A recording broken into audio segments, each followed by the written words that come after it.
Hey guys, Curious World here, and today I would like to talk about one of my favorite LEGO mods that I've ever made. As you can see, it's a recolor of the 2023 Coruscant Guard Gunship into a Muunilinst 10 gunship from 2003 Clone Wars. Who doesn't love that? If you don't like 2003 Clone Wars, actually let me know in the comments. I'm really curious if that show has any haters. I don't think it does. I think everyone that clicked on this is a fan of it. But yeah, I swapped out a lot of the dark red for gray, and then I had the blue wings, and the face is here as well. It's bubble turrets. I'm actually pretty happy with how I did this because it's got the dark red. I think that came from Galaxy Squad, and then the brown, obviously, it's on a lot of like Geonosian vehicles. It's not perfectly red, but it's close, I think. And then, there's like a little bit of lime green on the back. If you look closely in like this show, there's like lime green back there. And also the back of these are white because it's like a lighter color than the gray.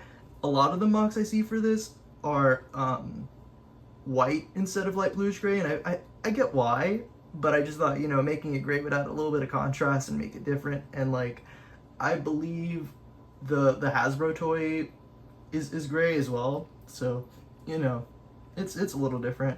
Makes it stand out. I also like how like the colors here pop with like the bright regular Lego blue, and like I made sure to make these cockpits the darker trans brown is what it's called now. It used to be trans black, and now there is an actual trans black, so now it's retroactively trans brown, apparently. What other changes did I make? These bubble turrets, I think I did a pretty good technique on these. Let me get this off the stand for a sec.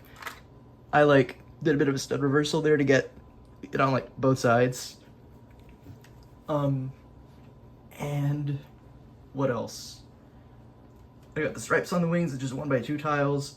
There's like the new like curve, like the cut tile piece that's like it's like one of these over here. It's a curve slope. It's like one of those, but it's like cut on the side, like, but it's not a slope.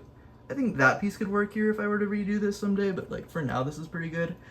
There's like, I mean, once I build this up with figures, you'll see like it's not perfect, but it does some things pretty well. I also have the handle here, which I added a little notch to give it like a bit more of a grip. You can see. Yes, this is what we love to see, guys.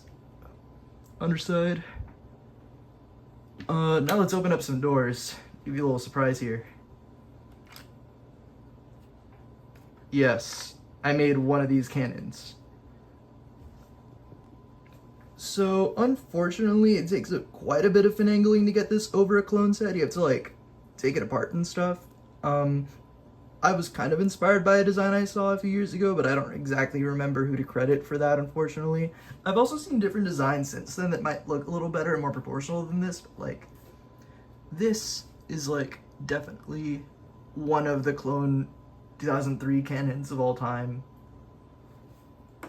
And yeah, if it's like right over here, you can put it like on the side of the gunship. Let's actually fill this whole thing up with clones in a second. There's also the back door down here, but just like in the set, there's really not much space to do anything with this. It's like just there. Yeah, let's go.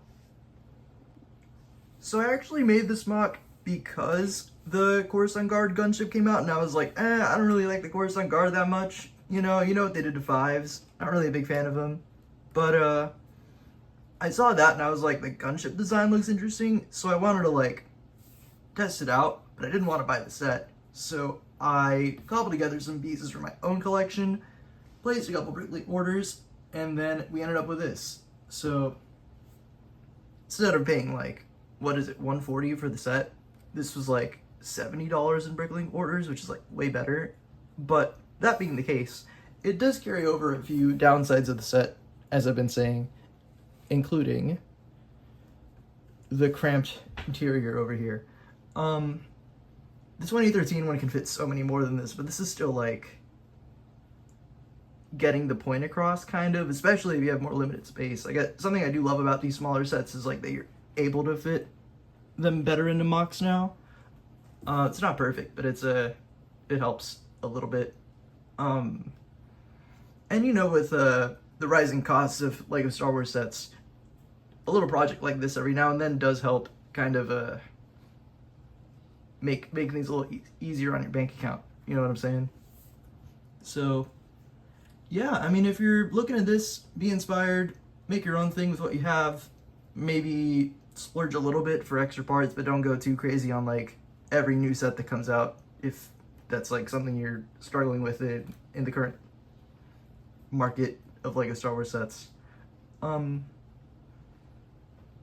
Yeah, like any like last things I could say about this. I mean, this was like a hard section of it to make, like the wing, because like there's no like wing plate that kind of goes that long that I could find, so I just made it out of a bunch of smaller ones and connected them.